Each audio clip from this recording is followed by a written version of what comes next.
எரேமியா புத்தகம் அதிகாரம் 17 இறை திருவசனம் 11 இவ்வாறு வாசிக்கின்றோம். நேர்மையற்ற முறையில் தங்களுக்கு சொத்துக்களை சேர்த்து வைப்பவர்கள் தாம் இடாத முட்டைகளை அடை காக்கும் காடைகளுக்கு ஒப்பானவர்கள். அவர்களுக்கு நேருவது என்னவோ இடையில் ஏமாற்றம்தான், அவமானம்தான். வாழ்க்கையிலே எல்லோரும் பணத்தையும் பொருளையும் பதவியையும் நாடி தேடி ஓடுகின்றோம்.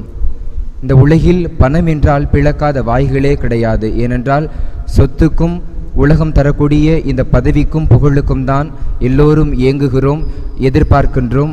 அனுதினமும் அதைத்தான் நாடி தேடி ஓடி உழைத்து கொண்டிருக்கின்றோம்.